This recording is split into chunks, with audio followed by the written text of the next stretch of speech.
मुझे इस ड्रेस में पढ़ना अलाउड है तो ठीक है, वरना मैं लात मारती हूँ ऐसी डिग्री को, ऐसी दुनिया की चीजों को। पर्दा एक ऐसी चीज है जो हिंदू कल्चर में भी बहुत फॉलो किया जाता है। हमने हिस्ट्री पढ़ी है कि जब रानियां घर से बाहर निकलती थी तो उनको डोली में प्रॉपर लेकर के जाया जाता था, ये हमने हिस्ट्री में पढ़ा है। तो पर्दा ऐसा नहीं कि ये सिर्फ हमारे धर्म का फरीजा है। अगर हम इस पर अमल कर रहे हैं तो ये बिल्कुल ऐसा नहीं होना चाहिए कि बार बार हमारे हिजाबात पे सवाल उठे और हमसे ये कहा जाए कि तुम हिजाब उतारो तब तुम्हें क्लास करना अलाउड किया जाएगा या तब तुम्हें यूनिवर्सिटी में एडमिशन दी जाएगी। तो मैं ये कहना चाहती हूँ, मेरे सबसे आगे पहले मेरा इस्लाम आता है, उसके बाद मेरी पढ़ाई आती है। अगर मेरी पढ़ाई को ये समझ करके कहा जा रहा है कि अगर ऐसा होगा तो ये होगा, तो हरगिज नहीं। बस मुझे ये कहना है कि जो बार बार हमारे पर्दे पर सवाल किया जा रहा है उसे बंद करें, और ऐसा बंद करें कि मुसलमान कौम की औरतों को बाइज्जत पर्दे से हर जगह पढ़ने की इजाजत मिले, हर यूनिवर्सिटी हायर एजुकेशन में पढ़ने की इजाजत मिले। हाल ही में जो हमारी मासूम बच्ची के साथ जो एक डॉक्टर है,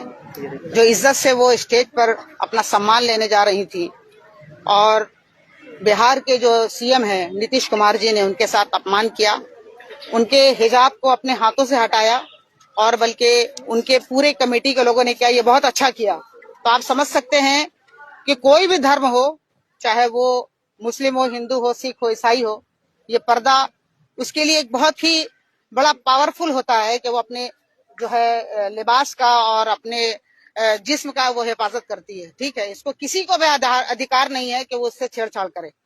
अगर इस तरह के अल्फाज हम लोग किसी के बारे में बोले तो आज हिंदुस्तान में आग लग सकती थी। मगर आज हम सिर्फ यही बताना चाहते हैं कि इस्लाम हमें ये सीख देता है कि हम किसी भी झगड़े लड़ाई से या खून खराबा से काम खराब नहीं करना चाहते, बल्कि इस्लाम हमें अमन का पैगाम देता है और हिंदुस्तान में रहकर हम एक बनकर रहना चाहते हैं। एक ताकत होनी चाहिए कि अगर किसी हिंदू के साथ भी गलत हो तो हम उसके लिए भी आवाज उठाएं, अगर किसी सिख के साथ भी गलत हो तो हम उसके लिए आवाज उठाएं, क्योंकि हम सब हिंदुस्तान में एक साथ मिलकर रहते हैं। और सरकार को खुसूसियत के साथ तालीम की तरफ ध्यान देना चाहिए, हॉस्पिटल की तरफ ध्यान देना चाहिए, अच्छी सोसाइटी में जहाँ पर गरीब जिनको भूख से मर रहे हैं, कंबल नहीं है, जिनको घर नहीं है, उसके तरफ तवज्जो देना चाहिए। तो सरकार हमेशा हमें उलझाते रहती है, कभी तलाक के नाम पर, कभी पर्दे के नाम पर, कभी लिबास के नाम पर, ताकि हम उलझे रहें और वो अपने मनमानी करते रहे। तो ये कभी नहीं हो सकता।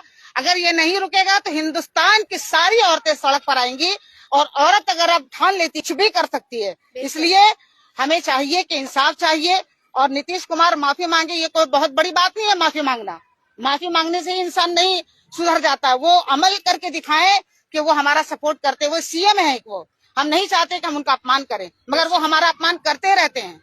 इसलिए हम चाहते हैं पूरे देश के जितने भी बड़े लोग हैं उनसे हम बहुत अदब के साथ ये पैगाम पहुंचाना चाहते हैं कि वो औरतों की इज्जत करें,